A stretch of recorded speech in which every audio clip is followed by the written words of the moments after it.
Hello everyone, कैसे हैं आप सभी। उम्मीद है आप सभी अच्छे होंगे।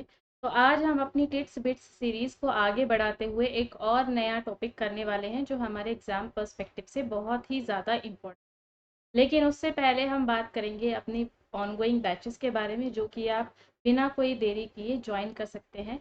हमने अपनी क्रैश कोर्स की लॉन्चिंग डेट 5 अप्रैल से बढ़ा के 10 अप्रैल कर दी है, जिससे कि आप इसको ज्वाइन कर सकते हैं और इसका लाभ उठा सकते हैं। ठीक है, 10 अप्रैल से हमारा हिस्ट्री का क्रैश कोर्स शुरू हो रहा है, तो आप इसे ज्वाइन कर सकते हैं। उसके बाद हमारा फुल फ्लेज कोर्स भी चल रहा है हमारा हिस्ट्री से। अभी इसमें ऑलमोस्ट एक यूनिट आपकी कंप्लीट हो गई है। एंशियंट हिस्ट्री का पार्ट इसमें हम अभी चल रहा है यहाँ पर, तो आप इसको अभी ज्वाइन कर सकते हैं। ठीक है, और अपने सिलेबस को बहुत अच्छे तरीके से यहाँ पर पूरा कर सकते हैं। डेली आपको यहाँ पे क्विज मिलता है, तो और आपको पीडीएफ आपको प्रोवाइड कराई जाती है। इंपॉर्टेंट टॉपिक्स से रिलेटेड पीडीएफ्स मिलती हैं आपको, प्लस आपको लाइव लेक्चर्स मिलता है, रिकॉर्डेड क्लासेस भी मिलती हैं। और जितनी भी आपकी 1 to 1 अगर कुछ प्रॉब्लम है, कुछ किसी भी तरीके का डाउट है, तो डाउट क्लियरिंग सेशंस भी यहाँ पर डेली बेसिस पर होते हैं। तो आप बिना किसी डाउट के हमारे इन कोर्सेज को ज्वाइन कर सकते हैं, एनरोल अपने आप को कर सकते हैं। हमारा पेपर 1 का कोर्स भी इस वक्त चल रहा है, जिसमें हम अपनी यूनिट 1 नंबर जो हमारी है फर्स्ट यूनिट टीचिंग एप्टीट्यूड, ये हम अपनी ऑलमोस्ट कंप्लीट कर चुके हैं। 1-2 दिन में ये कंप्लीट होने वाली है, और हम उसके बाद शुरू करेंगे अपना रिसर्च एप्टीट्यूड। 10 तारीख से हमारा रिसर्च एप्टीट्यूड वाली यूनिट हमारी शुरू हो जाएगी और टीचिंग एप्टीट्यूड कंप्लीट हो जाएगा। तो अभी भी देरी नहीं हुई है, आप इसे ज्वाइन कर सकते हैं। साथ में इवनिंग बैच में हमारा मैथ्स और RC reading comprehension, DI daily DI DI और मैथ्स को हम इसलिए अलग रखते हैं कि मैथ्स में हम अदर जो कॉन्सेप्ट्स हैं उन पर बात करते हैं, और डीआई में हम पूरा का पूरा एक डीआई डेली करते हैं। और साथ ही में आपका रीजनिंग से रिलेटेड जो क्वेश्चंस है, ये हम डेली प्रैक्टिस अपनी इवनिंग क्लास में कर रहे हैं। तो पेपर 1 से रिलेटेड आपको डेली 2 क्लासेस मिलती हैं, एक थ्योरी क्लास और दूसरी मैथ्स, आरसी, डीआई और रीजनिंग से रिलेटेड। तो आपके लिए बहुत ही अच्छा ऑफर है, आप इसे जल्द से जल्द ज्वाइन कर सकते हैं। उसके बाद आज हम बात करेंगे अपने अब टॉपिक के ऊपर। हमारा टिप्स बिट्स सीरीज हमने चलाई हुई है, जैसा कि आप सभी जानते हैं। पहले दिन हमने एक टॉपिक कवर कर लिया था, आज इसका दूसरा दिन है, और दूसरे दिन में हम करने वाले हैं इस टॉपिक पे बात, जो है हमारा 3 मोड्स ऑफ थिंकिंग, जिसमें आप पढ़ेंगे lateral thinking, divergent thinking and convergent thoughts या फिर थिंकिंग। ठीक है, टीचिंग एप्टीट्यूड के पर्सपेक्टिव से ये आपका टॉपिक बहुत ही ज़्यादा इंपॉर्टेंट है, और इससे रिलेटेड क्वेश्चंस आपके एग्जाम्स में अब तक पूछे जाते रहे हैं और आगे भी पूछे जाने की पूरी पूरी संभावना है। सबसे पहले बहुत ही आसान से शब्दों में हम देखेंगे कि कन्वर्जेंट और डाइवर्जेंट थिंकिंग में क्या फ़र्क है, या इसको हम कहें कि कन्वर्जेंट थिंकर और डाइवर्जेंट थिंकर में क्या डिफरेंस है।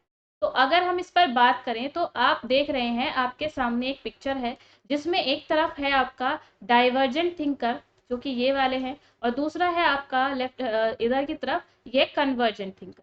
ठीक है, दोनों में क्या डिफरेंस है।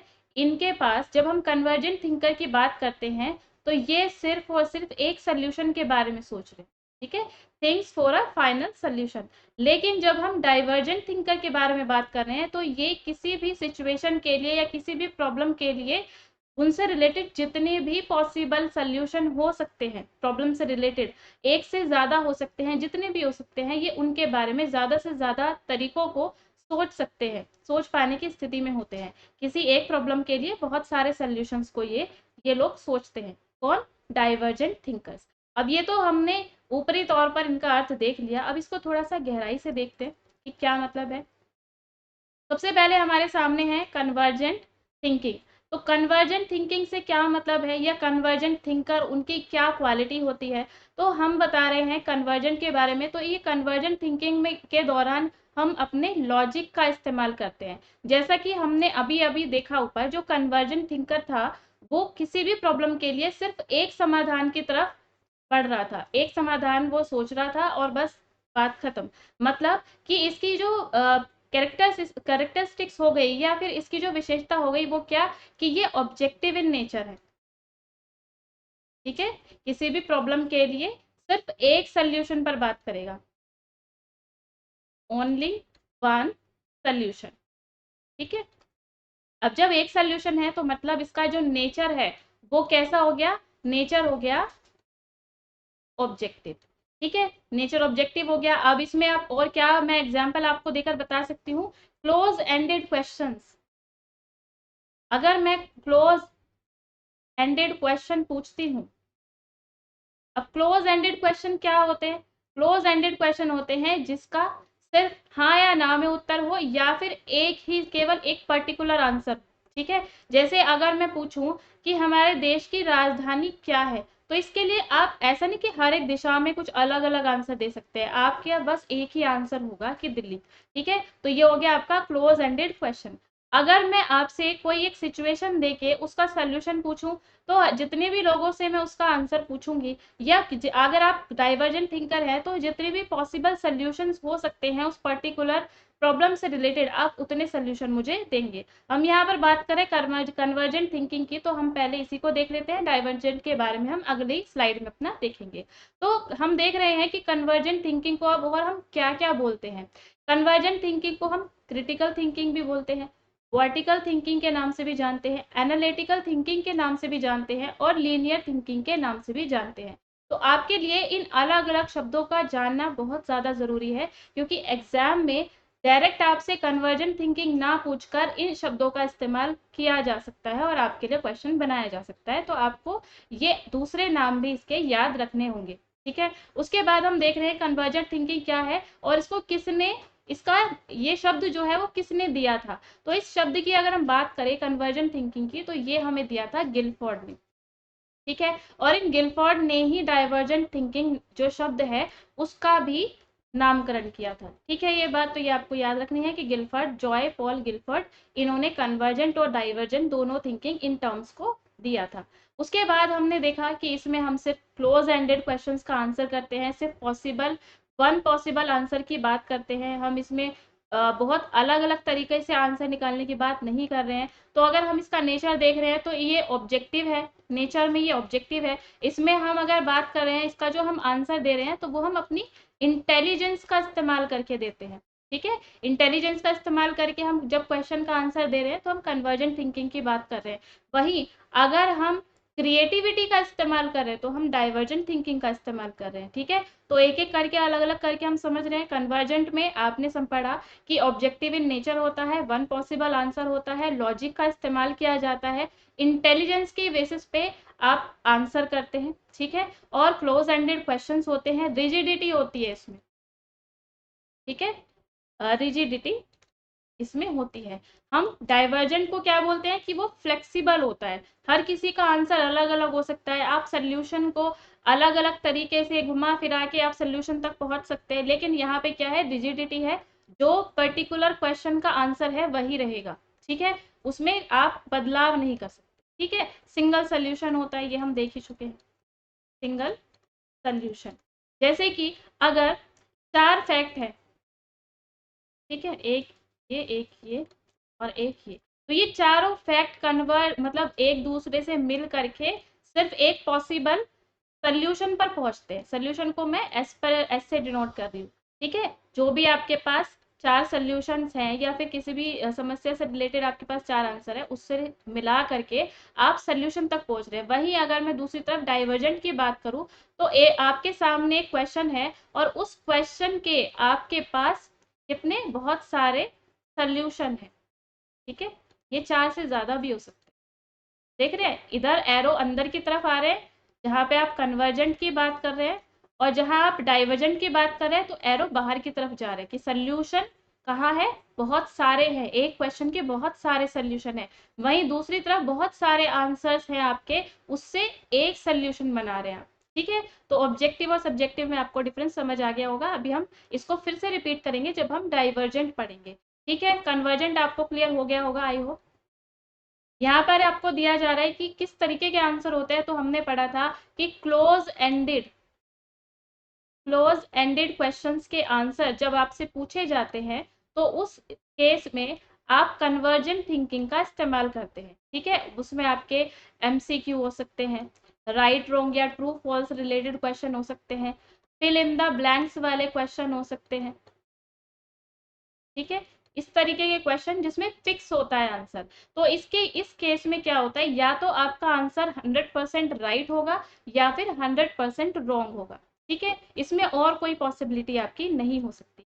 वहीं दूसरी तरफ हम आ जाते हैं अपनी नेक्स्ट पॉइंट के ऊपर, जिसमें हम देखने वाले हैं डाइवर्जेंट थिंकिंग। हमने कन्वर्जेंट थिंकिंग में पढ़ा था कि वहां हम लॉजिक का इस्तेमाल कर रहे थे, लेकिन हम जब पढ़ रहे हैं डाइवर्जेंट थिंकिंग, तो यहाँ पर आप कर रहे हैं अपनी इमेजिनेशन का इस्तेमाल। यहाँ आप क्रिएटिव थिंकिंग के ऊपर बात कर रहे हैं। क्रिएटिव थिंकिंग बोलते हैं इसको, हॉरिजॉन्टल थिंकिंग भी बोलते हैं। ठीक है, अब हमने पढ़ा कि डाइवर्जेंट थिंकिंग में क्या है, एक आपके सामने पर्टिकुलर कोई क्वेश्चन है और उससे रिलेटेड बहुत सारे आंसर्स आप सोच लेंगे। ठीक है, एक से ज्यादा कोई एक प्रॉब्लम आपके सामने है और आप उसका अलग अलग तरीके से समाधान सोचेंगे कि किसी तरीके से सोचा तो कुछ और आया, फिर थोड़ा सा उसको मॉडिफाई किया अपनी सोच को तो कुछ और आंसर आया। बहुत सारे सोल्यूशन आपके सामने होते हैं, यहाँ पर क्रिएटिव थिंकिंग का इस्तेमाल आपका किया जाता है। तो हम अगर इसके नेचर की बात करें तो नेचर कैसा हो गया, सब्जेक्टिव। मतलब इसमें सब्जेक्टिविटी होती है कि अलग अलग आंसर्स यहाँ पर निकल कर आ सकते हैं किसी भी पर्टिकुलर क्वेश्चन के। मैं इसका एग्जाम्पल भी आपको दूंगी, पहले देख लेते हैं। नेचर हो गया आपका सब्जेक्टिव। क्रिएटिविटी होती है, जो डाइवर्जेंट थिंकर्स होते हैं उनके अंदर क्रिएटिविटी पाई जाती है। यहाँ हम ओपन एंडेड क्वेश्चंस का आंसर देते हैं, जहां पर आप अपने शब्दों में अपने हिसाब से प्रॉब्लम का, समस्या का समाधान दे रहे हैं। एक से ज्यादा आपके पास ऑप्शंस है, वहां पर हम क्या इस्तेमाल कर रहे हैं, ओपन एंडेड क्वेश्चन। इसको मैंने आप एक एग्जांपल से मैं देकर बताती हूँ। सपोज कोई एक बालक है, वो स्कूल नहीं गया, आपने उससे पूछा कि तुम कल स्कूल क्यों नहीं आए थे, तो क्यों नहीं आए थे इसके बहुत सारे जवाब वो बहुत अलग अलग तरीके से दे सकता है। ठीक है, लेकिन अगर आप पूछ रहे हो कि क्या तुम कल स्कूल आए थे, तो इसका आंसर यस और नो में ही उसको देना होगा। तो वो क्या हो गया, आपका कन्वर्जेंट थिंकिंग हो गया। और डाइवर्जेंट में क्या हो गया कि जब उसको एक्सप्लेन करने का मौका मिल रहा है, अपने हिसाब से आंसर देने का मौका मिल रहा है, तब डाइवर्जेंट थिंकिंग। क्लियर हो गया होगा। उसके बाद हम देखते हैं, आपने एक शब्द पढ़ा होगा बहुत बार, ब्रेन स्टॉर्मिंग। Brain storming. अब ब्रेन स्टॉर्मिंग क्या होता है, जब आप एक से ज्यादा लोग, कई सारे लोग मिल करके, या फिर आप ग्रुप में बैठे हैं या अपने किसी साथी के साथ बैठे हैं, विचार विमर्श कर रहे हैं। जब आप विचार विमर्श करते हैं किसी पर्टिकुलर मुद्दे पर, किसी समस्या पर, तो उसके एक से ज्यादा समाधान निकल कर आते हैं। हो सकता है आप 3-4 लोग बैठे हैं, किसी के नजरिए में उसका आंसर आंसर ए हो सकता है, किसी का आंसर बी हो सकता है, किसी का सी हो सकता है।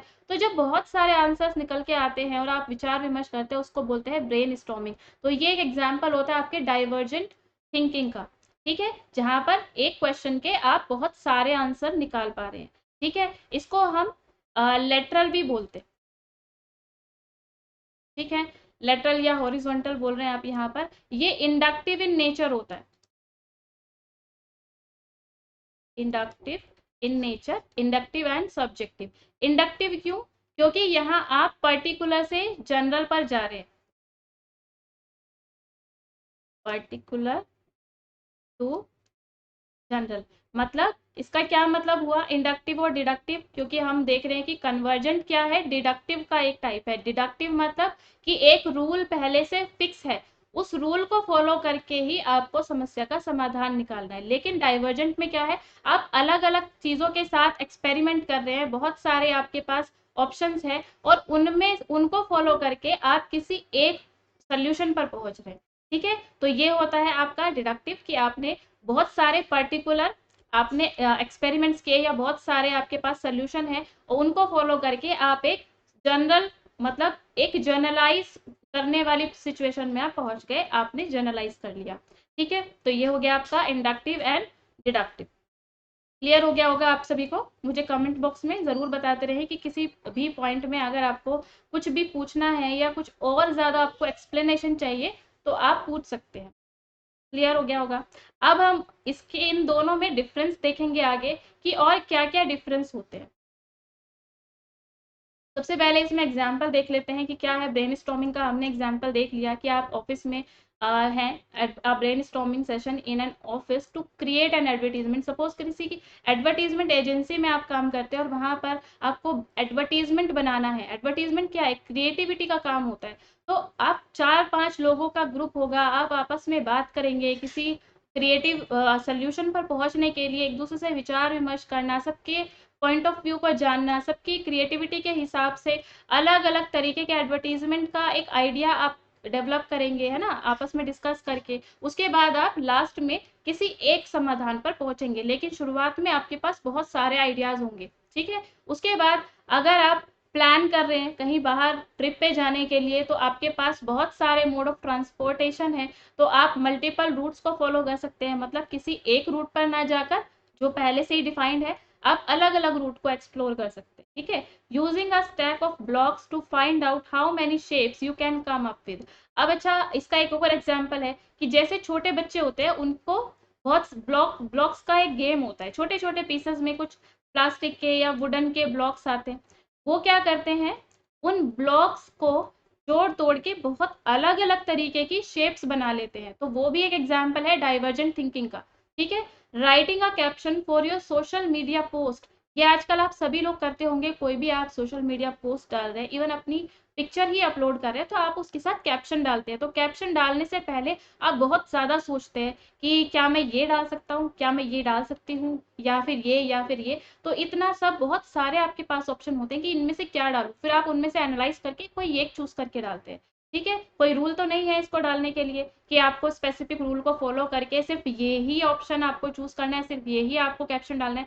आप अपने आप सोचते हैं, कई सारे आइडियाज आते हैं, फिर उनमें से एक सिलेक्ट करके आप उसको डाल देते हैं कैप्शन। आई होप कि आपको ये पॉइंट क्लियर हो गए होंगे। उसके बाद हम देख रहे हैं कि इन दोनों के बीच में क्या रिलेशन है और इन दोनों में से बेस्ट कौन सा है, ठीक है। अगर बेस्ट की बात की जाए तो हम किसी एक को बेस्ट नहीं बता सकते, लेकिन फिर भी अगर बताना ही हो, कभी एग्जाम में आ ही जाए, तो हमें हमेशा डाइवर्जेंट को चूज करना है। क्यों करना है हमें डाइवर्जेंट को चूज? क्योंकि डाइवर्जेंट थिंकिंग में क्रिएटिविटी का इस्तेमाल हो रहा है, ठीक है, क्रिएटिविटी। और हम बच्चों के साथ क्या करना चाह रहे हैं कि बच्चों की क्रिएटिविटी डेवलप हो, उनके सोचने समझने का स्तर डेवलप हो, वो प्रॉब्लम को सल्यूशन तक पहुंचने में वो एकदम क्या कहते हैं, परफेक्ट हो जाए, है ना, कि वो किसी समस्या का समाधान ढूंढने में, फिर उसको अप्लाई करने में, उनको ये वाली जो स्टेज है उसको वो पार कर ले किसी तरीके से, ठीक है। ये क्या करता है, जिज्ञासा बढ़ाता है, जिसको हम बोलते हैं क्यूरियोसिटी, ठीक है। और उसके बाद इसमें फ्लेक्सिबिलिटी भी होती है। तो हमें बच्चों को क्या बनाना है, फ्लेक्सिबल बनाना है, ना कि रिजिड बनाना है, ठीक है। तो बच्चों के अंदर हमें ये क्वालिटीज डेवलप करनी होती है, इसीलिए हम डाइवर्जेंट थिंकिंग को अच्छा मानते हैं। लेकिन जब हम अपनी डे टू डे लाइफ में या कहीं पर भी किसी सोल्यूशन पर पहुंचना चाहते हैं, तो हमें इन दोनों का ही क्या करना पड़ता है, उपयोग करना पड़ता है, कन्वर्जेंट और डाइवर्जेंट दोनों का। कैसे करना पड़ता है कि जब भी हम किसी समस्या का समाधान ढूंढ रहे होते हैं, पर्टिकुलर समस्या का समाधान, तो हमारे दिमाग में बहुत सारे सोल्यूशन आते हैं, ठीक है। कि हो सकता है हमें प्लान ए फॉलो करना पड़े, हो सकता है बी भी आ रहा है हमारे माइंड में, सी भी आ रहा है और डी भी आ रहा है। तो यहाँ पर क्या है, यहाँ पे हम डाइवर्जेंट थिंकिंग का इस्तेमाल करें जब हमारे पास 4 प्लान है किसी भी सोल्यूशन तक पहुंचने के लिए। लेकिन हमें चूज तो किसी एक को ही करना है ना। तो जब हमें किसी एक को चूज करना है, तो उस केस में हम क्या कर रहे हैं, कन्वर्जेंट थिंकिंग का इस्तेमाल कर रहे हैं, जब हम किसी एक सोल्यूशन के बारे में सोच रहे हैं लास्ट में। तो कन्वर्जेंट थिंकिंग क्या करता है, ये बेस्ट पॉसिबल सोल्यूशन को नैरो डाउन कर देता है, ठीक है। तो क्या कर रहा है, ये नैरो डाउन कर रहा है आपके सोल्यूशन को। तो इसीलिए हम दोनों के मिक्सचर को ही फॉलो करते हैं। फॉर एग्जाम्पल, एक और एग्जाम्पल आ गया आपके सामने कन्वर्जेंट और डाइवर्जेंट दोनों थिंकिंग के बारे में। सपोज कोई एक कॉपी मशीन है जो काम करना बंद कर देती है, तो अगर कोई कन्वर्जेंट थिंकर है, वो एकदम तुरंत कॉल करेगा और टेक्नीशियन को बुला लेगा तुरंत, ठीक है। वहीं अगर डाइवर्जेंट थिंकर है और सेम सिचुएशन है, तो वो क्या करेगा, वो पार्ट्स को एनालाइज करेगा। हो सकता है वो अलग अलग तरीके से उसको थोड़ा घुमा फिरा के देखे, थोड़ा सा उसको खोल करके देखे।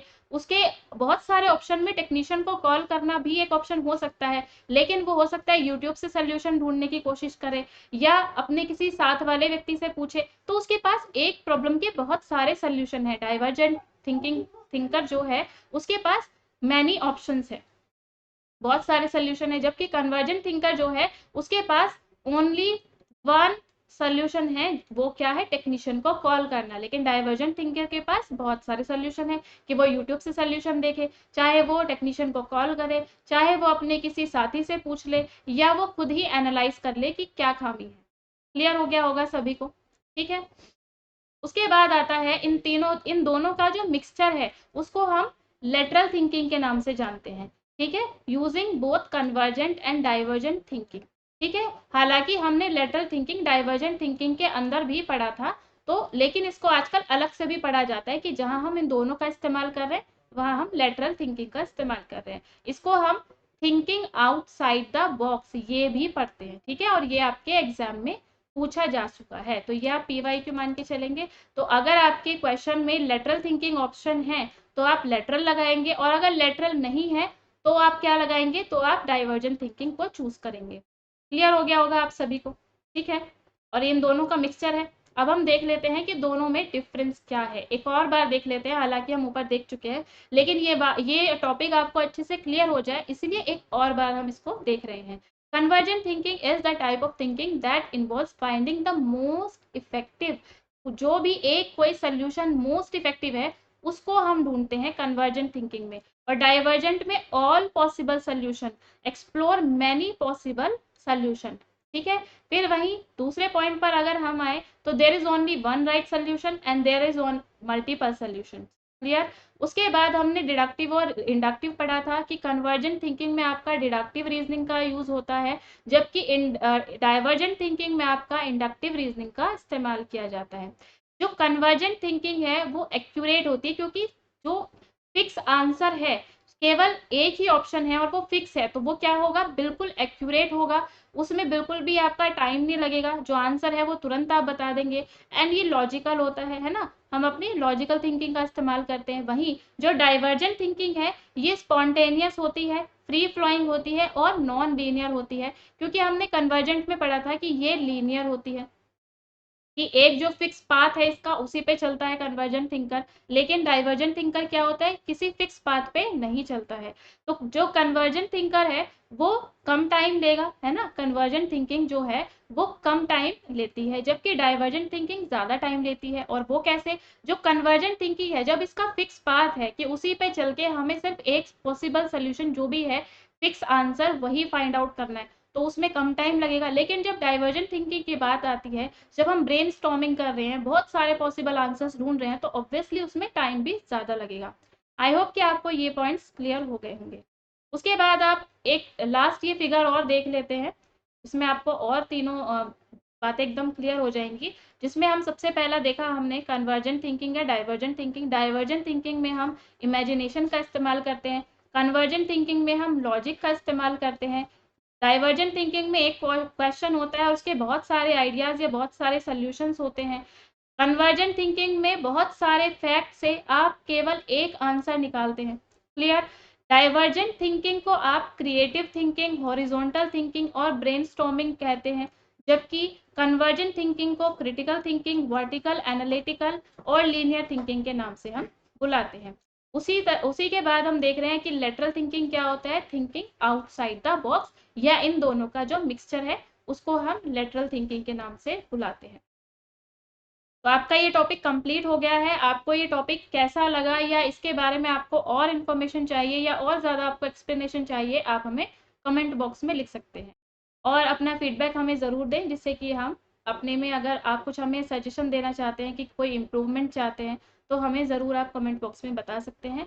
हमारी वीडियोज़ को लाइक, शेयर और सब्सक्राइब ज़रूर कीजिएगा।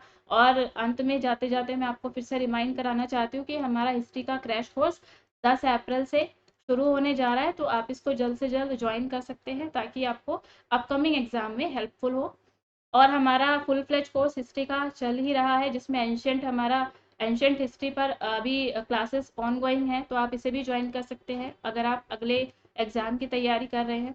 पेपर 1 के लिए अगर आप कोर्स लेना चाहते हैं तो यहाँ भी आप 10 अप्रैल से नेक्स्ट यूनिट से आप ज्वाइन कर सकते हैं, जो हमारी रिसर्च एप्टीट्यूड होने वाली है। और अगर आपको इन बैचेस से रिलेटेड कोई भी इंफॉर्मेशन चाहिए या आपका कोई भी डाउट है, तो आप इन नंबर्स पे कॉल कर सकते हैं। Okay, thank you so much, take care.